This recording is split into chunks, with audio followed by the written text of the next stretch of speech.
The auctioneer's gavel hit the wooden block with a crack that silenced the dusty saloon in Willow Creek, Colorado. 1876.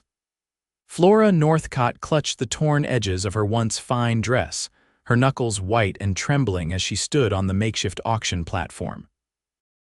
Her honey-brown hair fell in tangled waves around her shoulders, and her eyes, though rimmed with exhaustion, burned with a defiance that refused to be extinguished. $500 for this fine specimen of womanhood, the auctioneer bellowed, his voice thick with tobacco and whiskey. Look at her, gentleman, young, strong, and ain't too hard on the eyes neither. Laughter rippled through the crowd of miners, ranchers, and drifters who had gathered for what the town had billed as a special auction following the death of Silas Burnett, the man who had purchased Flora from an orphanage back east under the false pretense of marriage. Flora's mind raced back to that terrible day 3 months ago when she'd stepped off the stage coach, full of hope for a new beginning, only to discover Burnett's true intentions. He had worked her like a servant, threatened her, and when typhoid fever finally claimed his miserable life last week, his creditors decided to sell her along with his other property to recoup their losses. Do I hear 600? The auctioneer continued, scanning the room of leering men. Think of the possibilities, gentlemen. 650? Shouted a grizzled miner, his teeth stained brown from tobacco. 700, countered a rancher with a face like weathered leather. Flora stared straight ahead, refusing to meet their hungry gazes. She had tried to escape twice already, but Willow Creek was surrounded by miles of unforgiving wilderness, and a woman alone wouldn't stand a chance against the elements, or the predators both animal and human. $800. Called a portly businessman, wiping sweat from his brow despite the cool autumn air. The price kept climbing, and with each bid, Flora felt herself slipping further away, becoming less a person and more a possession.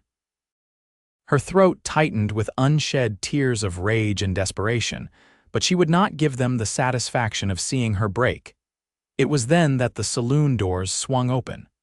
A hush fell over the crowd as a tall figure strode in, spurs jingling with each deliberate step. The newcomer wore a dust-covered duster, a wide-brimmed hat pulled low over his eyes, and at his hip hung a worn holster with a Colt revolver. Gentlemen, the auctioneer recovered quickly, we have one more interested party. The bidding stands at $800 for this fine. She belongs to herself. The voice was quiet but carried through the saloon like thunder.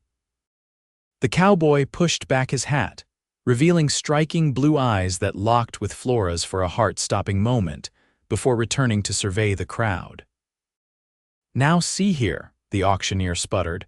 This is a legal auction to settle debts. There's nothing legal about selling a human being, the cowboy interrupted, moving closer to the platform.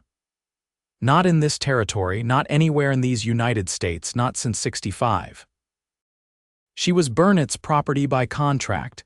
He paid for her passage west. A debt isn't ownership. The cowboy's hand rested casually on his holster. And I reckon there's a difference between indentured service and whatever this circus is supposed to be. The businessman who'd bid $800 stood up, red-faced. Who do you think you are, interfering with town business? Ethan Jacobs, the cowboy replied simply. U.S. Marshal, a murmur swept through the crowd. Flora's heart pounded in her chest as the marshal reached into his coat and produced a badge that glinted in the lamplight. This auction is over, Marshal Jacobs announced. Anyone who wants to dispute that can take it up with the federal court in Denver. The auctioneer looked around nervously, seeking support from the crowd but finding only uncertain glances.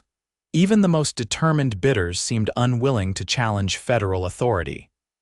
The woman goes free, Jacobs continued, his voice brooking no argument. And I'd suggest the rest of you find better ways to spend your evening. With reluctant grumbling, the crowd began to disperse. The marshal approached the platform and offered his hand to Flora. Miss, he said quietly, you're free to go where you please. Flora hesitated, staring at the offered hand. After months of captivity and years before that, in an orphanage where she was little more than unpaid labor, freedom seemed almost as frightening as bondage. Where would she go? How would she survive? As if reading her thoughts, the marshal added, "There's a decent boarding house run by a widow named Mrs. Cooper. I can escort you there if you'd like. She might even have work for you." Flora finally took his hand, surprised by its warmth and gentleness despite the calluses. "Thank you, Marshal," she managed, her voice hoarse from disuse. As they walked out of the saloon into the cool evening air, Flora felt something she hadn't in a very long time: hope. But hope was a dangerous thing for someone who had learned the hard way that men rarely offered help without expecting something in return. "Why did you help me?" she asked bluntly as they walked down the town's main street. Ethan Jacobs glanced at her, moonlight catching in his eyes. "Because it was right. No person should be treated as property. I've seen enough of that to last several lifetimes." There was something in his voice that spoke of personal experience, a depth of understanding that went beyond professional duty. Before she could ask more, they arrived at a tidy two-story building with a sign that read, "Cooper's Boarding House." "Mrs. Cooper is strict but fair," Jacobs explained. "I'll speak with her about your situation." True to his word, the marshal arranged for Flora to have room and board in exchange for helping with cooking and cleaning. Mrs. Cooper, a no-nonsense widow with silver-streaked hair and kind eyes, took one look at Flora and nodded. "You'll be safe here, child," she assured Flora. "No one bothers my girls, not if they want to keep all their teeth." That night, in a small but clean room of her own, Flora sat on the edge of the bed and allowed herself to cry for the first time since Burnett's death, not tears of despair, but of relief and lingering fear of what might have been. The following morning, Flora woke to sunlight streaming through lace curtains. For a moment, disoriented by the unfamiliar comfort, she feared she had dreamed her rescue. But the soft bed beneath her and the distant clatter of breakfast preparations confirmed her new reality. After washing up with the basin of water Mrs. Cooper had thoughtfully provided, Flora dressed in the simple calico dress the widow had lent her. It was slightly too large but clean and whole, unlike the tattered garment she'd worn for months. Downstairs, she found Mrs. Cooper directing two young women in the kitchen. The boarding house apparently served breakfast not only to its residents but also to several regulars from town who appreciated home cooking. "Ah, there you are," Mrs. Cooper said, looking up from a sizzling pan of bacon. "Flora, these are my other helpers, Rebecca and Daisy. Girls, this is Flora. She'll be joining our little family." The women nodded politely, though Flora caught Rebecca's curious glance. News traveled fast in small towns, and she suspected everyone knew about yesterday's interrupted auction by now. "I've never worked in a kitchen before," Flora admitted, "but I'm a quick learner." Mrs. Cooper's expression softened. "We all start somewhere, dear. For now, you can help serve." The plates go out in the dining room: 2 eggs, 3 strips of bacon, and a biscuit for each setting. Flora spent the morning carrying plates to a steady stream of miners, shopkeepers, and cowboys.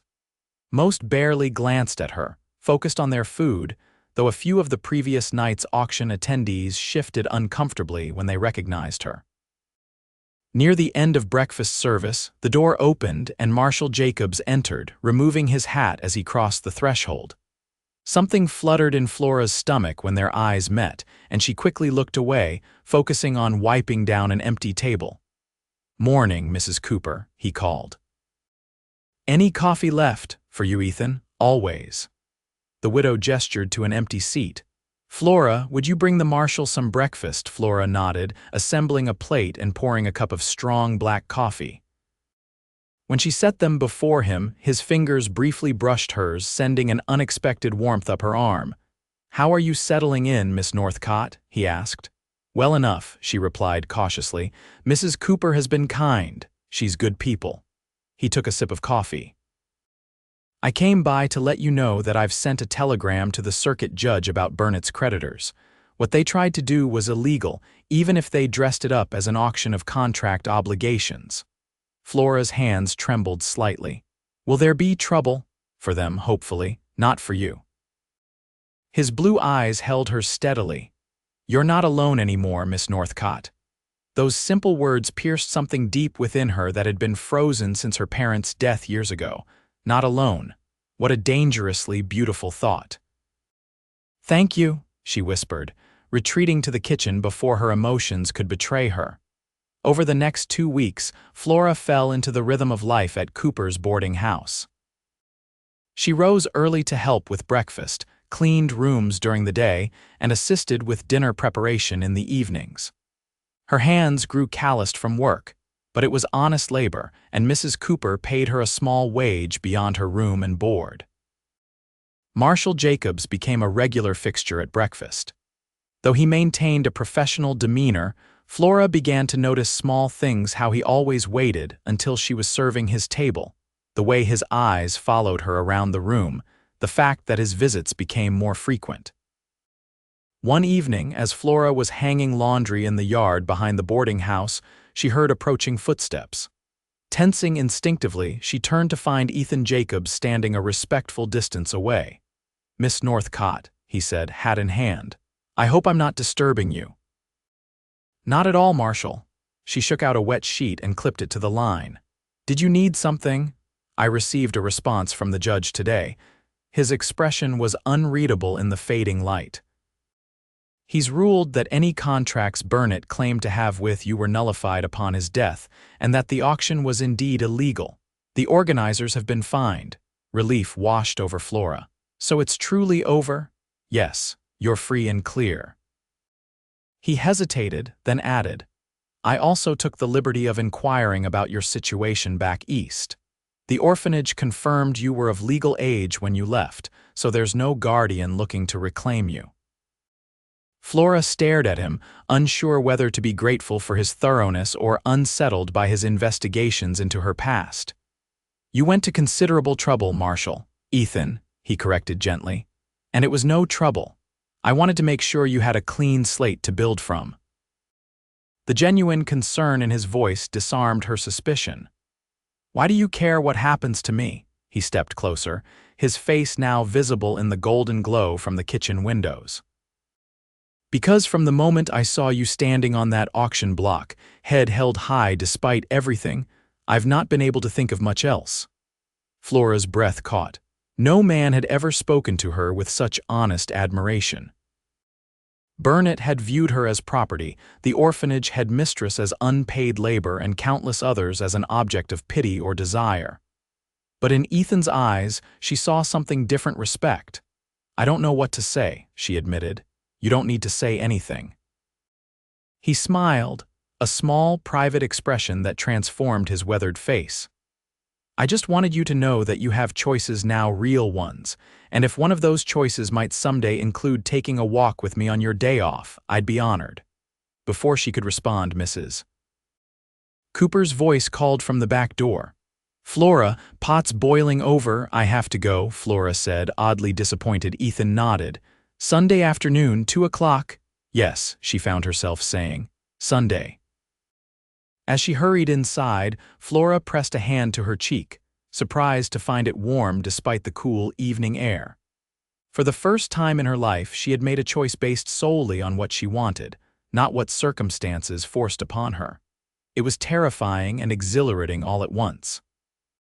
Sunday dawned clear and mild, a perfect early autumn day. Flora dressed with unusual care in a blue dress Mrs. Cooper had helped her alter to fit properly. She had earned enough in the past weeks to purchase a ribbon for her hair and a small bottle of rose water, luxuries that felt significant after months of deprivation. "My, don't you look lovely," Mrs. Cooper commented as Flora descended the stairs. "The Marshal is a good man, you know. Fought for the Union, came west afterward. He doesn't talk much about it, but they say he was at Gettysburg." Flora nodded, tucking this new information away. The war had ended 11 years ago when she was just a child, but its shadows still stretched across the nation. If Ethan had fought at Gettysburg, he would have seen things no person should have to witness. At precisely 2 o'clock, a knock came at the door. Ethan stood on the porch in clean clothes, his usually wind-swept hair tamed, hat in hand. The sight of this strong man making such an effort brought a smile to Flora's lips. "You look beautiful," he said simply. "Thank you." She accepted his offered arm, feeling strangely shy. "Where are we going?" "I thought we might walk to the river. It's peaceful there." They strolled through town, conscious of curious glances from townsfolk. Willow Creek was small enough that the marshal escorting a young woman was noteworthy gossip, especially given the circumstances of their first meeting. "People are staring," Flora murmured.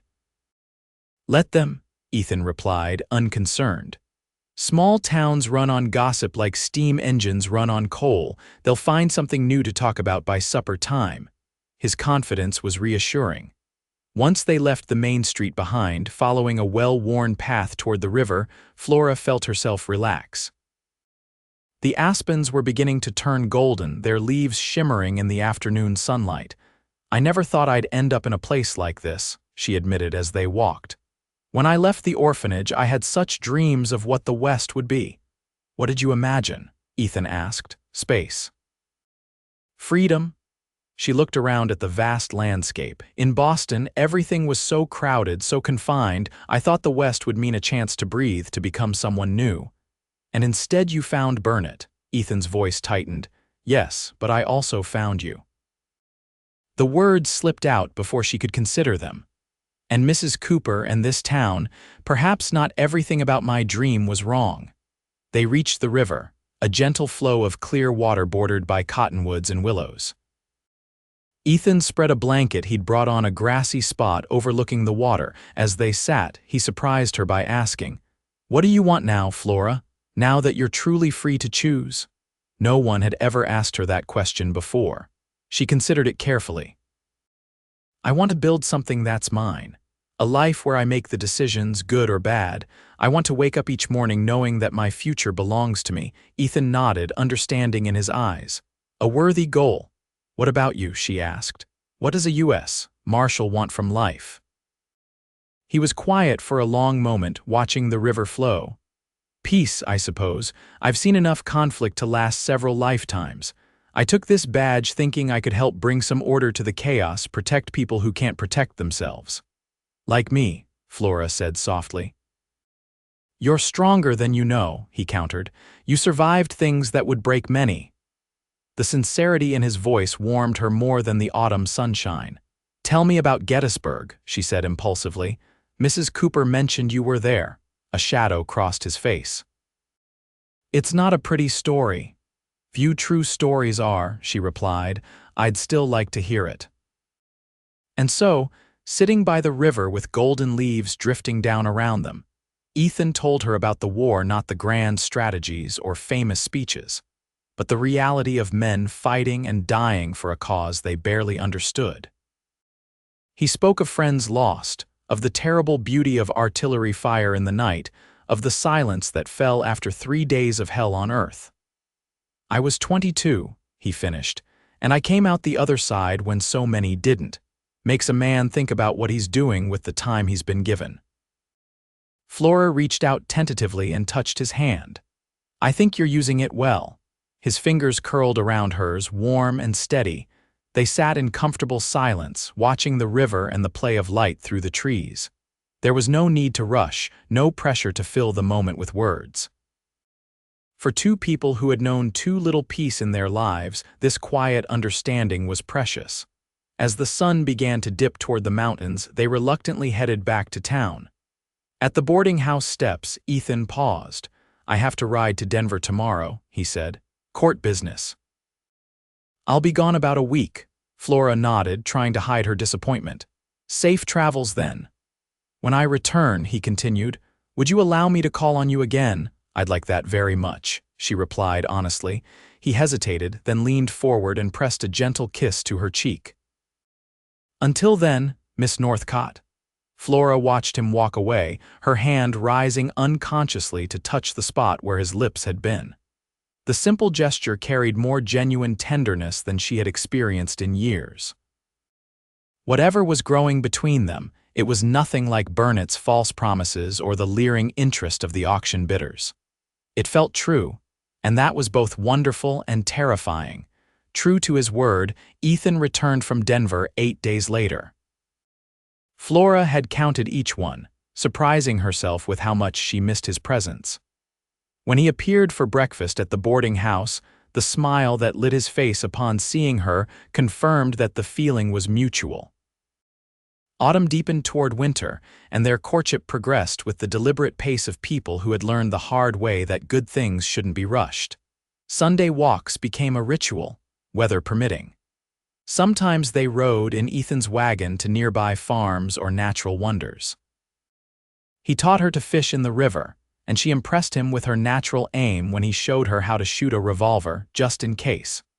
Flora continued working at the boarding house, but as her skills improved, Mrs. Cooper gave her more responsibilities. By Christmas, she was managing much of the cooking, discovering a talent she never knew she possessed. The steady income allowed her to purchase fabric for new dresses and even save a little each week. During their time together, Ethan and Flora shared their histories piece by piece, each revelation bringing them closer. He told her about growing up on a small farm in Pennsylvania, enlisting in the Union Army at 18, and drifting west after the war, unable to settle back into civilian life until he found purpose with a marshal's badge. She shared stories of her parents' death from influenza when she was 10, the harsh realities of the orphanage, and her desperate hope when Burnett's letter had arrived promising marriage and a new start. "I was so naive," she confessed one snowy afternoon as they sat by the fireplace in Mrs. Cooper's parlor, the widow tactfully busy elsewhere in the house.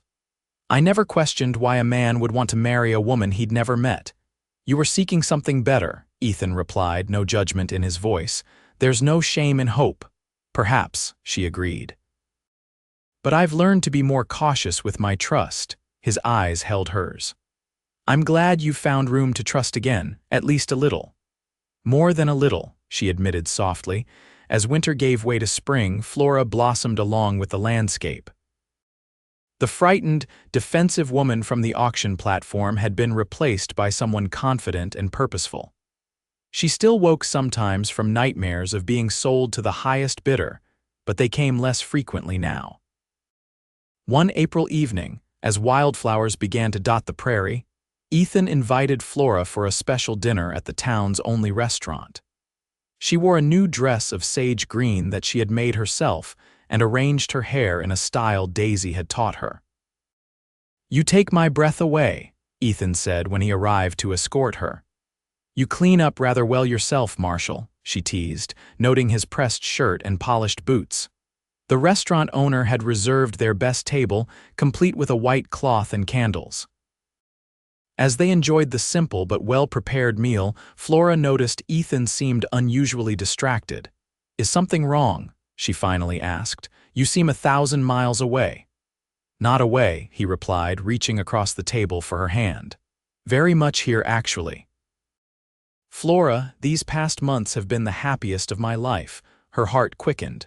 "Mine too. I've been thinking a lot about the future, my future, and what I hope might be our future." He took a deep breath.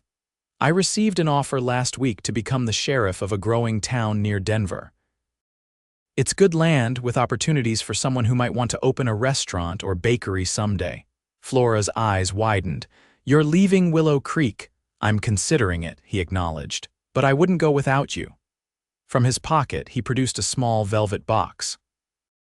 "Flora Northcott, would you do me the great honor of becoming my wife? Not because you need my protection or support, but because we choose each other, freely and completely." Tears welled in Flora's eyes as she gazed at the simple gold band with its small diamond. The choice before her was nothing like the false promise that had brought her west. This was real, a man who had proven his character and his heart, offering partnership, not possession. "Yes," she whispered, her vision blurring. "Yes, Ethan, I will marry you." He slipped the ring onto her finger, and it felt nothing like chains. It felt like a promise, freely given and joyfully received. They were married 2 weeks later in Willow Creek's small church. Mrs. Cooper insisted on hosting the reception at the boarding house, where residents and townsfolk gathered to celebrate. Even some of the men who had been at the auction came, now respectfully addressing Flora as Mrs. Jacobs and seemingly relieved at how things had turned out. As the festivities continued around them, Ethan drew Flora aside to a quiet corner of the garden. "Happy?" he asked, his arms encircling her waist. "More than I ever thought possible," she replied honestly. "To think that less than a year ago I was standing on an auction block. And now you stand on your own 2 feet next to me rather than behind me," pride shone in his eyes. "That's what I love about you, Flora Jacobs, your strength." She leaned into his embrace. "And I love that you see it even when I don't." The following week, they packed their belongings and boarded the stage to Denver, then traveled on to Silver Ridge, the town that would become their new home. It was larger than Willow Creek, nestled in a valley with mountains rising dramatically behind it. True to his word, Ethan took up the sheriff's badge while Flora used her savings to lease a small storefront. Within a month, Northcott's bakery opened its doors, offering the breads, pies, and cakes that had become her specialty at the boarding house. By their first anniversary, the bakery was thriving, and Flora had hired 2 assistants to help with the growing demand. Ethan had established himself as a fair but firm sheriff, earning the community's respect. Their small house at the edge of town, with its garden and front porch swing, had become a true home. On a warm summer evening, as they sat on that porch watching the sunset paint the mountains gold and crimson, Flora took Ethan's hand and placed it gently on her stomach. "Sheriff Jacobs," she said, her voice thick with emotion, "I believe your jurisdiction is about to expand." It took him a moment to understand, and when he did, the wonder that spread across his face was something Flora knew she would remember until her dying day. "A baby," he whispered. "We're having a baby," she nodded, laughing as he gathered her into his arms, careful but exuberant. "I never dared dream of this much happiness," she confessed against his shoulder. "A business of my own, a husband who loves me for who I am, and now a child." Ethan cupped her face in his hands. "You deserve every bit of it and more, Flora Jacobs. The day I walked into that saloon was the luckiest of my life." "Not luck," she corrected him. "Choice. You chose to speak up. I chose to trust you. We chose this life together." Their lips met in a kiss that held all the promise of their future, a future that belonged to them both, freely chosen, belonging to no one else. 7 months later, Elizabeth Cooper Jacobs entered the world, named for the widow who had given her mother a chance when she needed it most. As Flora held her daughter for the first time, Ethan sitting beside them on the bed, she marveled at how far she had come from that auction platform. "She belongs to herself," Flora whispered, echoing the words that had changed her life. "Just as we all should." Ethan's hand covered hers where it rested on their daughter's swaddled form. "With us to guide her until she's ready to choose her own path." Outside their window, the mountains stood tall against the Colorado sky, a reminder of the vastness of possibility that stretched before them. The journey had been difficult, marked by pain and loss, but it had led them here to a love freely given, a life purposefully built, and a future limited only by the horizons they chose to pursue together.